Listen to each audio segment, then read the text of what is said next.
Aborttikeskustelussa eniten irtopisteitä keräävät ne, jotka ensimmäisenä syyllistyvät pilkalliseen seksismiin. Ja tuplapisteet saa, jos sanoja on mies. Osallistuin kerran Twitterissä käytyyn laajaan aborttikeskusteluun. Opin paljon empatian tärkeydestä, sanojen voimasta ja argumentaation vaikeudesta. Suosittelin myös ystäviäni lukemaan keskusteluketjun ja rohkaisin osallistumaan keskusteluun, vaikka sosiaalisessa mediassa mukana on IVA-puhetta, eli tätä vihapuheen lähisukulaista. Osa ilveilystä on tahallista, osa ei. Yksi ilkeilyn muoto on sedättely. Se tarkoittaa sanoitun asian mitätöimistä leimaamalla se setien jutteluksi. Sedättely vastaa siis perinteisempää tytöttelyä. Sedättelyyn ja tytöttelyyn on hyvä kiinnittää huomiota. Miksi? Koska pelikortteina niissä yhdistyy monta huonon argumentaation piirrettä. Molempien maana ja värinä on pilkka, ad hominem, kaivon myrkyttäminen ja sukupuolesta riippuen se synneistä suurin seksismi. Miksi sedät eivät saisi keskustella? Miksi he välttämättä kaappaisivat keskustelutilan? Tähän seuraamani aborttikeskusteluun osallistui puolin ja toisin satoja viisaita naisia, lapsettomia, äitejä, sairaanhoitajia, lääkäreitä, opettajia, tutkijoita, jopa iltapäivälehden päätoimittaja ja eräs europarlamentaarikko. Miesylivalta oli kaukana, ja hyvä niin. Ei voinut välttyä kuvitelmalta, että usein sedät juttelee tai tytöt juttelee korttia heilauttavan ihmisen ongelma ei todellisuudessa ole se, kuka saa puhua, vaan mitä saa puhua. Ongelma ei ole väärä sukupuoli, vaan väärä mielipide. Tähän seuraamani aborttikeskusteluun osallistui monia miehiä, joilla oli oikea mielipide. Jostain syystä heitä ei setinä kamppittu, vaan pikemminkin kilpaa kompattiin. Pilkkakortin heilauttaja vaihtaa keskustelun aiheeksi keskustelun siitä, kenellä on oikeus keskustella mistäkin aiheesta. Myös tällaiselle metakeskustelulle on joskus paikkansa. Usein sillä kuitenkin viedään huomio pois itse asiasta. Jos kaikki saadaan kiistelemään siitä, kuka saa puhua asiasta, kukaan ei enää puhu asiasta. Status quo turvataan taas hetkeksi.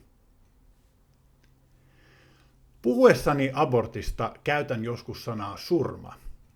Moni pitää tätä loukkaavana. Se ei ole tarkoitus.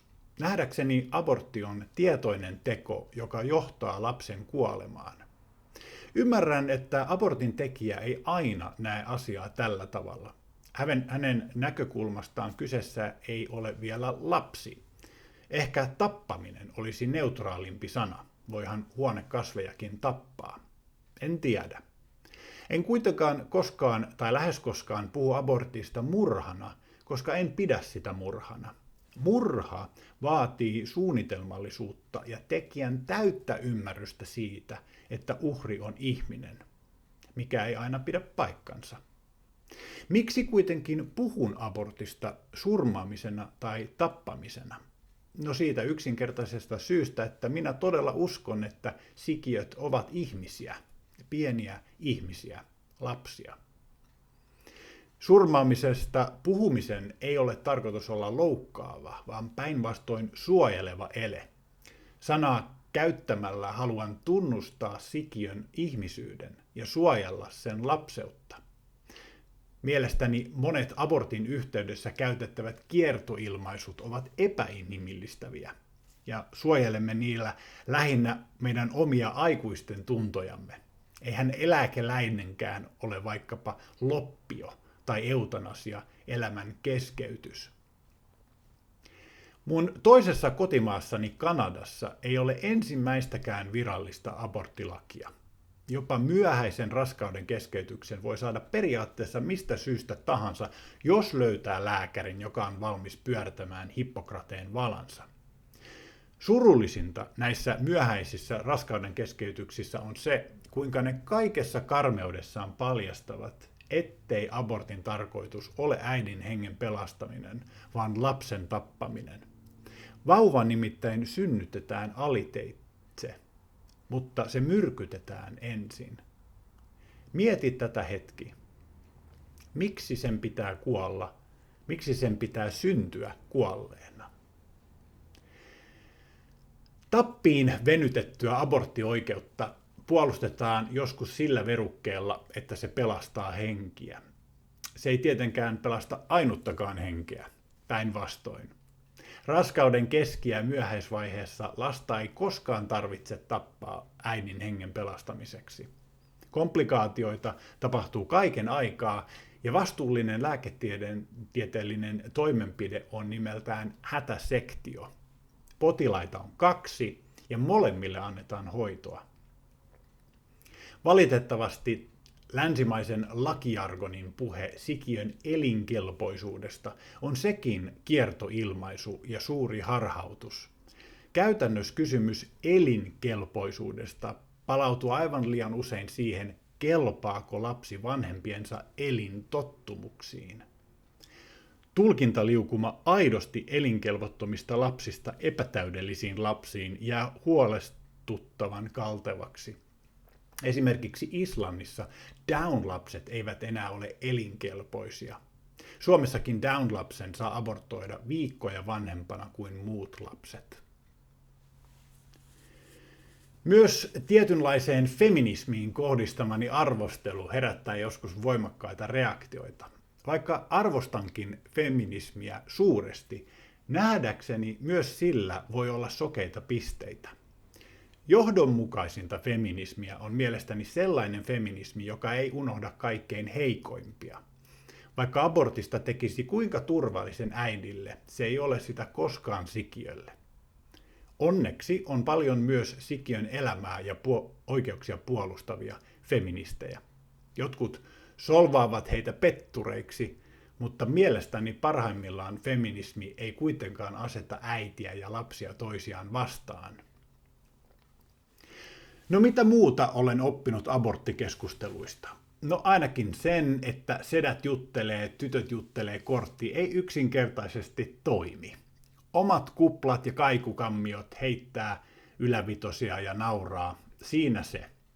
Arimmat pilkan kohteet saatetaan toki vaientaa, mutta eivät he pilkasta tule järkiinsä. On täysin selvää, että myös me miehet liitymme aborttikysymykseen lukemattomin eri tavoin. Poikia abortoidaan, me suoritamme abortteja, me painostamme aborttiin, lapsemme äiti uhkaa abortilla ja niin edelleen. Kaikki tämä on loppupeleissä kuitenkin epäolennaista. Meidän ei tarvitse olla eläkeläisiä puhuaksemme eläkkeistä. Sinun ei tarvitse olla etiopialainen nainen pitääksesi naisten sukupuolielinten silpomista moraalisesti ongelmallisena. Siispä te sedät ja tädit, homot ja heterot, uskovat ja ateistit, jotka tahdotte käyttää länsimaista etuoikeuttanne osallistuaksenne julkiseen keskusteluun abortista, osallistukaa rohkeasti. Olkaa lempeitä, mutta rohkeita. Loukkaamista ja tarpeetonta syyllistämistä pitää aina välttää. Kannattaa korjata asiattomuudet, vaikka niihin sorttuisi oma asiasi kannattaja, tai varsinkin silloin. Kuitenkaan se, että joku loukkaantuu tai tuntee syyllisyyttä, ei vielä itsessään tarkoita sitä, että on tehty jotakin väärin. Loukkaantumisen tunne ei saa ajaa moraalisen keskustelun yli. Ymmärrän hyvin, että esimerkiksi puhe sikiön lapseudesta voi johtaa ahdistaviin johtopäätöksiin ja jatkoajatuksiin. Totuus vapauttaa, mutta aluksi se voi tehdä kipeää. Herääminen vuosikymmenien indoktrinaatiosta on sekä yksilöllisesti että yhteisöllisesti vaikea prosessi, ja olen kokenut sen itse. Mutta kun kyseessä on painajainen, on herääminen lopulta helpotus. Minä uskon suuren korjausliikkeen tapahtuvan vielä oman elämäni aikana.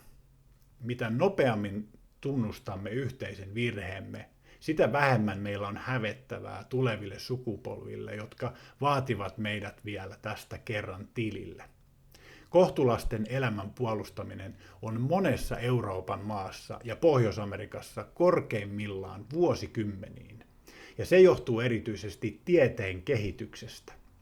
Tiedämme nyt, että sikiön, ihmisyyden ja arvon kieltävät näennäisteoriat ovat auttamattomasti vanhentuneita. Niistä ei enää ole moraaliseksi alibiksemme. On selvä asia, ettei abortti ole myöskään erityisesti uskonnollinen kysymys. Lukuisat naisten johtamat ateistiset ja humanistiset pro-life-liikkeet ja järjestöt todistavat tästä. Mutta tragedian voi kuvata myös teologian kielellä. Aborttioikeus on idolimme sanan uskonnollisessa merkityksessä, kultainen vasikkamme, jonka julkinen arvostelu on tabu. Abortti on ilosanoman irvikuva. Evankeliumi sanoo, minä kuolin sinun puolestasi. Abortti sanoo, kuole sinä minun puolestani. Kristinuskon lopullinen sanoma on onneksi lohdullisempi ja toivoa täynnä. Kristinuskon mukaan Jumala on suurempi kuin suurimmat virheemme. Hän on armollinen, anteeksiannon Jumala. Ja Jeesus itse nostaa syliinsä kaikki taivaaseen ennenaikaisesti lähetetyt pianokaisemme. Hän voi myös hoitaa meidän aikuisten, niin isien, äitien kuin terveydenhuollon ammattilaisten rikki revityt sydämet.